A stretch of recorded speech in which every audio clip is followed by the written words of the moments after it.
Paul O'Grady handed in his notice at Radio 2 after being asked to share his regular slot with Rob Beckett, who, at 37, is 3 decades his junior. The TV and radio host lamented that he was disappointed, suggesting Radio 2 was always intended for an older audience, but that producers are on a quest to make it more appealing to the younger generation. "I was disappointed, because I'm a great believer in continuity," he revealed, after relinquishing a slot he had held for 14 years. His final show was in August 2022, which devastated regular listeners who had come to enjoy his broadcasts. "Radio 2 has changed, it's not what it was. They're trying to aim for a much younger audience, which doesn't make sense because you've got Radio 1 for that," he stated. Radio 2 was always for an older audience, the For the Love of Dogs star continued sorrowfully to the Metro. However, he announced his decision to part ways with the station last year, insisting that it was the right time to go under the circumstances. At around the same time, veteran broadcaster Ken Bruce, 72, also left the station to transfer to Greatest Hits Radio, sparking an ageism row.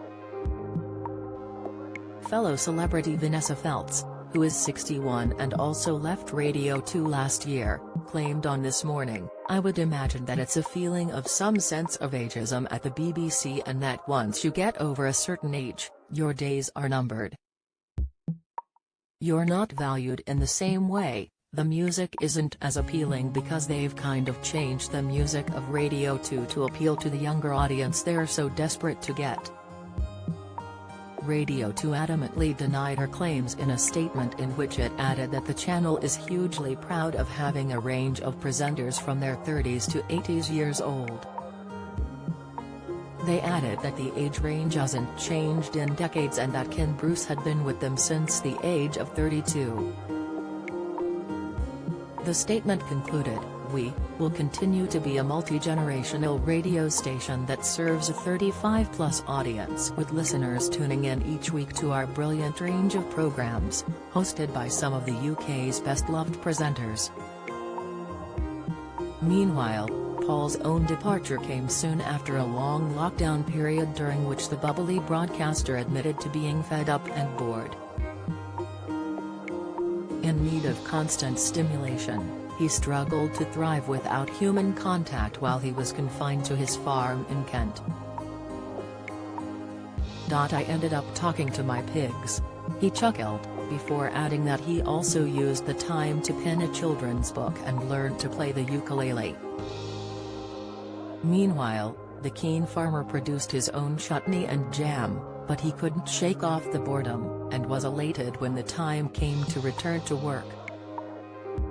Fortunately, Paul is still very much in demand with TV producers, admitting that he has already been asked to take part in another series of For the Love of Dogs. A keen animal lover, Paul has 5 dogs, with the most recent canine addition to his family being a wire-haired dachshund by the name of Sausage.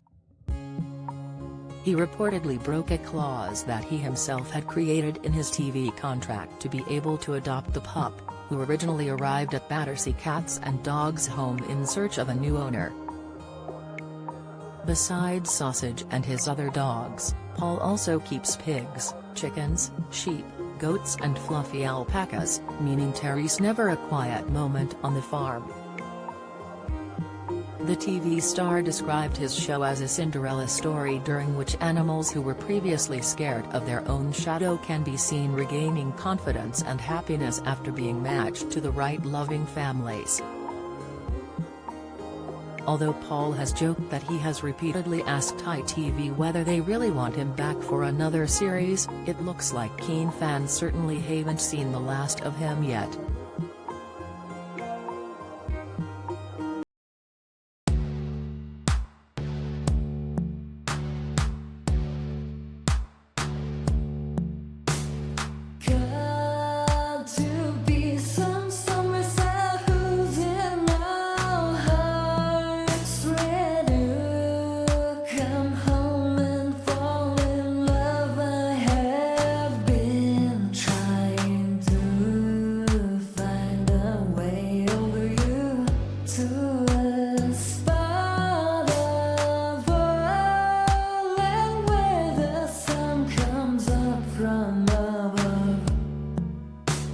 I'll tell